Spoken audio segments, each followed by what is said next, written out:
Em 2026, as mudanças trazidas pela reforma tributária começam a entrar em vigor. Você sabe o que vai mudar na prática no sistema tributário brasileiro?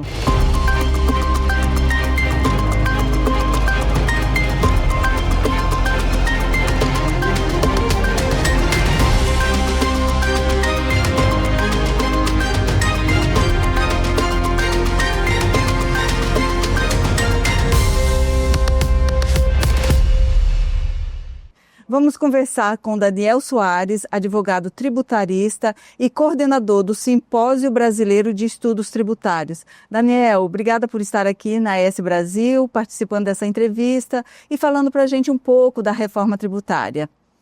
Eu que agradeço, Kikinha, no convite. Eu acho que é um tema muito importante para a gente estar discutindo com a sociedade brasileira, no meio acadêmico também, porque a reforma tributária ela vai começar e a gente tem bastantes desafios, é uma mudança realmente de paradigma sobre a reforma tributária, sobre o consumo, né? Que no Brasil a gente está passando pela reforma tributária no consumo. Existe ainda a discussão sobre uma reforma tributária sobre a renda, mas realmente uma mudança de paradigma que a gente está vivendo, tá? E em 2026 começam a entrar em vigor já essas mudanças. O que passa a valer, Daniel, já a partir de 2026? A reforma tributária sobre o consumo, ela prevê uma simplificação com a unificação de alguns tributos, né?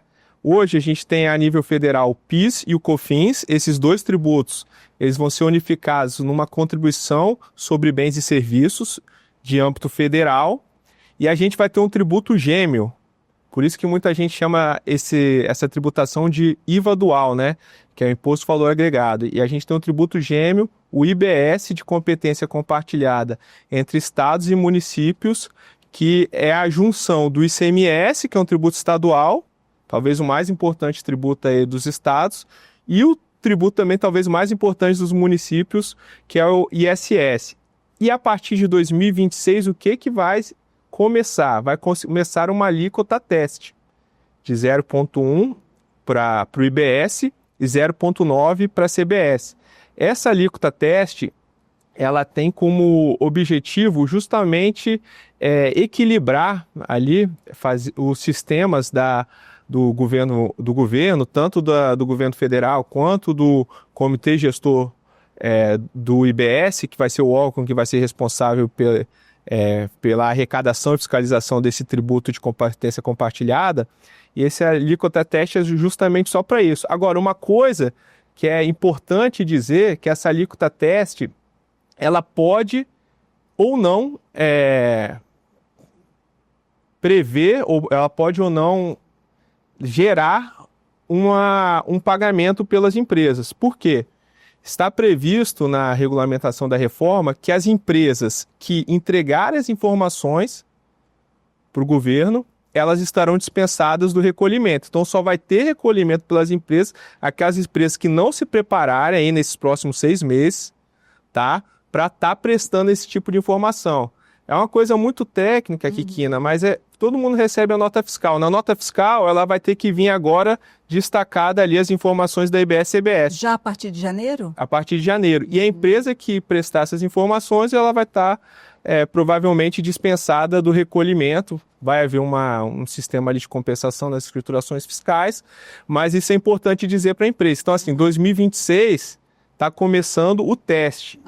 E para que esse teste seja efetivo, as empresas têm que se organizar internamente, os contadores têm que estar preparados para entregar essas informações para a fiscalização. A contabilidade já muda a partir de janeiro de 2026. A contabilidade já muda. E a regulamentação, ainda falta muito para a regulamentação da reforma tributária? Parte da regulamentação já está prevista. O sistema como um todo ele começa assim, a Constituição Federal alterada, lá em cima, isso foi em 2023, tá?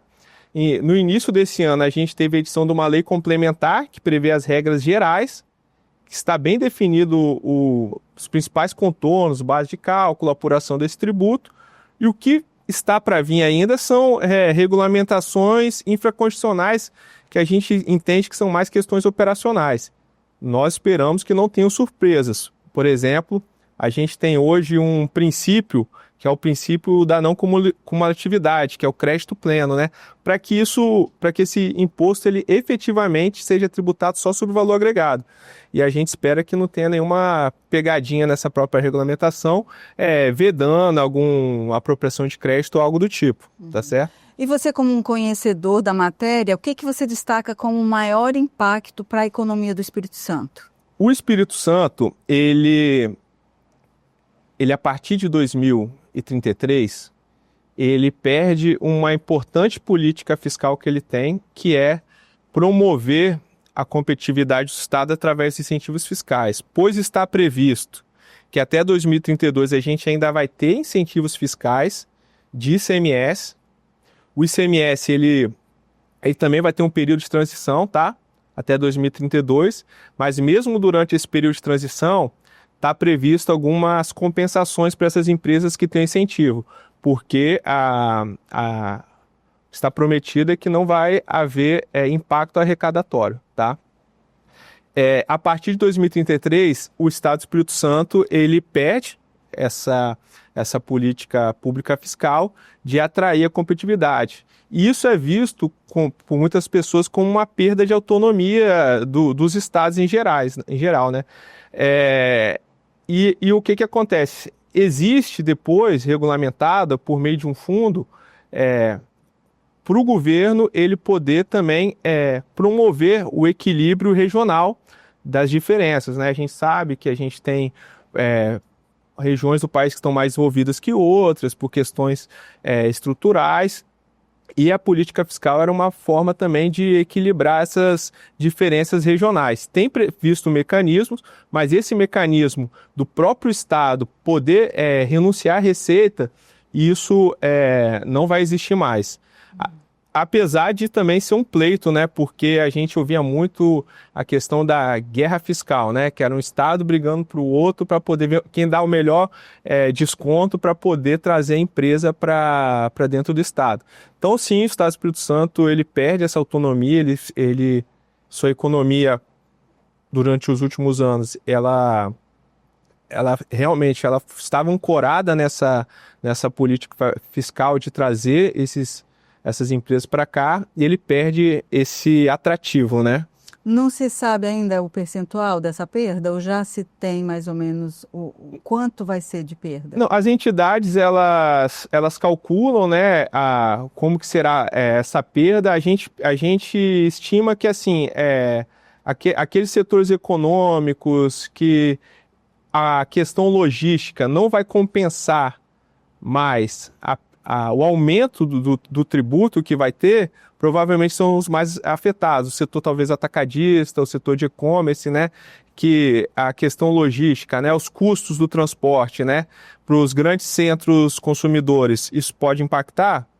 A gente imagina que são setores mais que podem ser mais prejudicados. Na arrecadação também do Estado. A arrecadação, a reforma, ela prevê um mecanismo de transição de 50 anos para os estados e municípios não tenham perda de arrecadação. Então, o maior exemplo, por exemplo, é a cidade de Vitória. A cidade de Vitória, ela se estima uma grande perda de arrecadação, porque hoje em dia, se uma empresa está situada em Vitória e presta serviço para o estado todo, a arrecadação fica para Vitória, o ISS para Vitória. Agora não, o que vai trazer arrecadação para Vitória é o consumo. Os consumidores de Vitória tomando serviço, comprando produtos, que aí ele vai trazer arrecadação para Vitória. E a gente tem cidades mais populosas ao lado, Serra, Vila Velha. Então, isso pode gerar uma queda de arrecadação. Vitória vai ter que estimular a economia de uma outra forma, mas isso tem uma transição de 50 anos. Então, essa transição de 50 anos traz mais segurança para esses entes federados, tá? E, Daniel, as empresas, elas vão perceber essa mudança já a partir de janeiro, mas, assim, já é de vez ou também vai ser um processo gradual? As empresas elas vão sentir uma grande mudança a partir de janeiro, e essa mudança vai perdurar ainda até 2032, que é o final da transição, principalmente porque a gente já tem 5 tributos aí, o ICMS, o PIS/COFINS e o ISS, e o IPI. E agora vão ter 2 tributos que vão se somar. Por quê? A empresa vai continuar recolhendo esses outros tributos, vai continuar apurando e vai se somar mais outros 2 tributos. E ainda para alguns setores, aqueles setores que a lei define como prejudiciais à saúde e ao meio ambiente, pode ter um imposto extra, que é o imposto seletivo, que foi denominado na imprensa como imposto do pecado, né? Que é um imposto ali para aquelas atividades mais poluidoras e, por exemplo, a extração de minério para exportação tem a previsão de incidência do ISS. O setor de minério vem discutindo isso, o impacto disso, né? Porque você acaba trazendo menos competitividade para o minério brasileiro na medida que você tributa justamente na exportação, que a exportação é sempre a política pública brasileira fiscal na exportação era de desoneração total para o produto brasileiro ser mais competitivo no exterior. Então, realmente já tem impactos para o ano que vem. Tá? E para o consumidor, ele vai perceber isso no dia a dia? O consumidor, com certeza ele vai perceber isso, porque o que a reforma tributária, quando ela foi desenhada, ela previu uma neutralidade fiscal. O que é neutralidade fiscal? Tudo que você vai comprar vai te gerar crédito, tudo que você vai vender vai te gerar um débito, isso aí todo mundo pagando tributo para o entendimento do governo ser melhor. Mas o que acontece? Existem muitos impactos indiretos no fluxo de caixa das empresas. Dando exemplo, né? Você está previsto o mecanismo agora de split payment, né? Que é a divisão do tributo no momento do pagamento. Parecido com a taxa de cartão de crédito, quando você for pagar um produto, ali já vai ter a divisão da parte do governo e da parte da empresa. Hoje em dia, como funciona? Se você faz uma venda, se você é empresa, se você faz uma venda, você tem às vezes 55 dias, você vai pagar no dia 20 do mês seguinte, para poder, você vai ter esse dinheiro em caixa, você vai pagar esse tributo só no mês seguinte. Isso dá um fôlego no caixa da empresa. No momento que você não tem esse fôlego de caixa, que você aumenta o custo de uma compra, a alíquota prevista de 26%, né? Ela pode ser alta dependendo de alguns setores. E isso, consequentemente, vai ser repassado para o consumidor final. Então, o consumidor final ele pode sim ter um impacto no custo dos produtos, tá certo? Uhum. E os profissionais da área, igual você, um advogado tributarista, economistas, contadores, vão ter muito trabalho aí para se adequar, né? Com certeza. A gente veio conversando antes, né? A reforma tributária todo mundo estava esperando, mas quando ela efetivamente foi colocada em prática, né? Quando ela foi publicada, as leis, a emenda constitucional, isso todo mundo correu para poder estudar, para poder entender todos os impactos. Pode haver também debates jurídicos, né, de inconstitucionalidade, de legalidade de determinadas cobranças, né, e a gente também precisa entender toda a questão operacional, a regulamentação que vai vir, tem uma regulamentação que ainda está sendo editada. Então, assim, está sendo alguns anos aí, desde o ano passado até esse ano, anos que os profissionais da área, eles realmente têm que estar voltados para estudar, para poder estar se atualizando, né, para trazer informações para as empresas poderem se planejar daqui para frente. Um desafio é justamente esse, trazer informações para as empresas para elas tomarem decisões de investimentos para os próximos anos, né? Porque começa 2026 a alíquota de teste, 2027 já começa determinado impacto efetivo, e isso tem que ser colocado no planejamento estratégico da empresa dos próximos anos. E o Simpósio Nacional de Estudos Tributários, qual a expectativa do evento, a importância desse evento? A gente está com a expectativa muito alta e muito feliz de trazer esse evento para a cidade de Vitória. Cidade de Vitória tem ótimos profissionais de direito tributário, né? A gente tem realmente aqui uma escola de direito tributário muito boa, mas quando você traz esses profissionais de fora para discutir com o ótimo corpo que a gente tem na Grande Vitória, a gente tem expectativa realmente de ótimos debates, ótimas discussões para o Estado do Espírito Santo, no qual a gente já veio conversando aqui durante a nossa conversa, que essa política fiscal, esse impacto, ele é tão relevante, não?